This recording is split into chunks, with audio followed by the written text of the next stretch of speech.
Ana Carolina Cavalieri Milanês, 26 anos. Médica diagnosticada com uma anemia rara. Ana Carolina agora procura um doador de medula óssea que possa salvar a vida dela. A repórter Tainá Lopes conversa com o médico que vai dar detalhes da doença, falar sobre tipos de anemia, complicações, sinais da doença e muito mais. É com você, Tainá.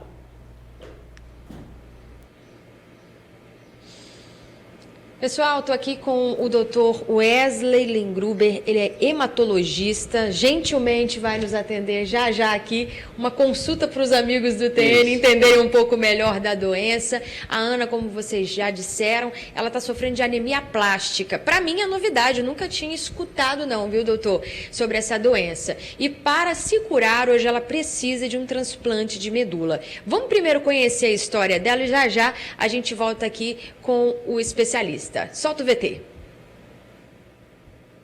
Tudo começou quando Ana Carolina apresentou sintomas de gastroenterite.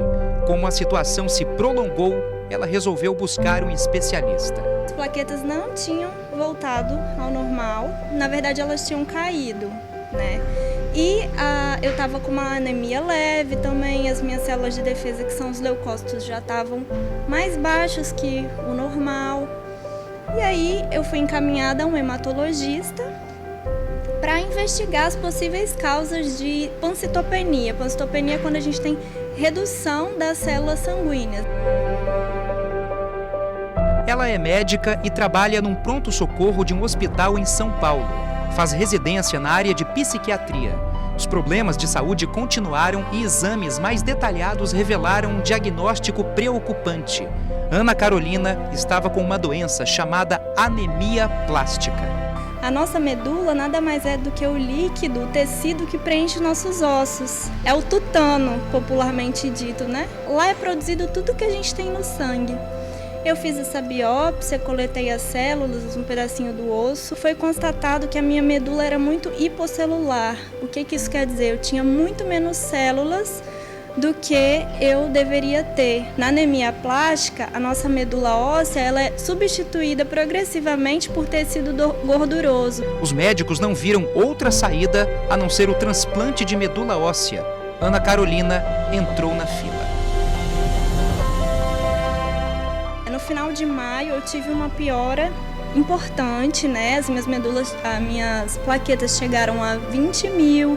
Como minha família é daqui de Vitória, eu retornei para seguir meu tratamento aqui. A gente tentou um outro tratamento inicialmente, que inclusive eu continuo enquanto eu aguardo essa medula, que é o uso de um imunossupressor chamado ciclosporina, que o próprio SUS me fornece, tá? Só que infelizmente ele não teve uma resposta boa e eu evolui com critérios de gravidade. De acordo com a Central de Transplantes do Espírito Santo, nos primeiros 6 meses deste ano foram realizados 39 transplantes autólogos de medula óssea, que é quando se trata do doador e do receptor serem a mesma pessoa. A maior chance é conseguir um doador dentro da família, mas mesmo dentro da família, essa chance é de algo em torno de 25%.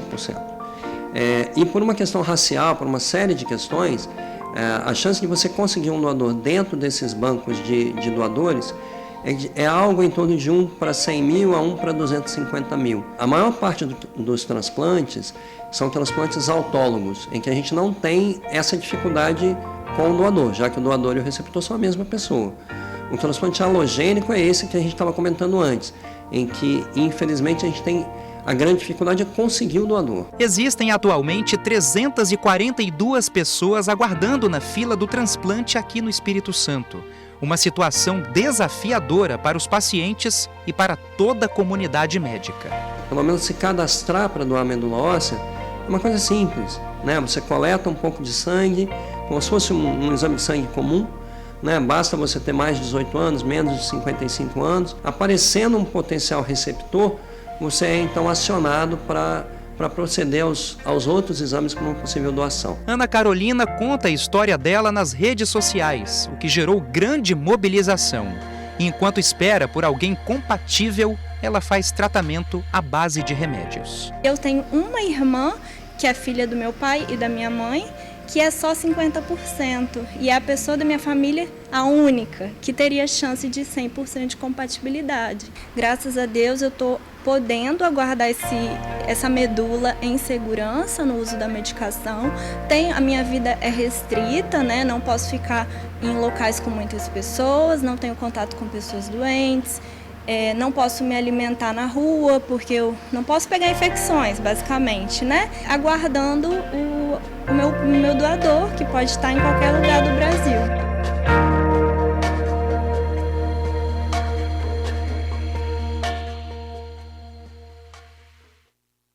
Vai aparecer. A gente está torcendo aqui pela Ana.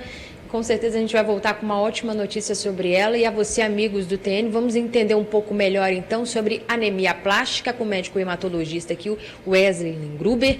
Doutor, já te pergunto, a gente estava conversando um pouco antes, né? A anemia plástica, ela é como qualquer outra anemia em relação a sintomas, a como evitar esse tipo de doença, ou ela se difere justamente por conta dessa gravidade? Então, a anemia plástica, quando a gente fala de anemia, na verdade a gente está falando de um sintoma. Então é fundamental que a gente classifique a anemia, tem várias causas de anemia. O mais comum é as pessoas associarem a anemia com deficiência nutricional, alguma coisa do tipo, que é a anemia mais comum mesmo. Mas a anemia plástica, especificamente, ela é causada por uma falha da fábrica do sangue, uma falha da fabricação do sangue. Isso tem uma série de motivos. Isso não tem relação com aquela anemia que o pessoal conhece, aquela anemia mais comum que o pessoal conhece, não. Ou seja, a gente pode fazer uma alimentação super saudável, rica em todos os nutrientes necessários para evitar a anemia, necessariamente não vai evitar a anemia plástica. Não. Pensando em evitar, né, a anemia plástica, o que é importante? É importante a gente evitar o uso de medicamento, principalmente por longo período, sem orientação médica, porque isso pode eventualmente levar a lesão da fábrica do sangue e, posteriormente, a anemia plástica. Evitar contato com produto químico, tinta, thinner, gasolina, solvente, sem proteção adequada. Evitar contato, por exemplo, com herbicida, né, um Roundup para eliminar um matinho perto de casa. Essas coisas são importantes. Uma anemia simples pode evoluir para uma anemia plástica? Não, uma anemia simples não vai evoluir para uma anemia plástica, a gente precisa tomar cuidado com isso.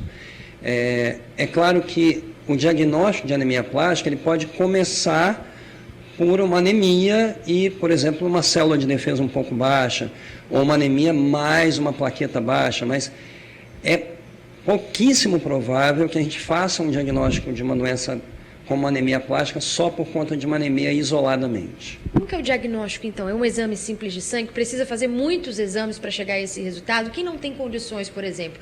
Como diagnosticar esse tipo de anemia? A anemia plástica, basicamente, ela decorre de uma falha de funcionamento da fábrica do sangue. O tutano do osso, né? Ele para de funcionar. A primeira coisa que vai chamar a atenção do médico vai ser a alteração no exame simples do sangue mesmo.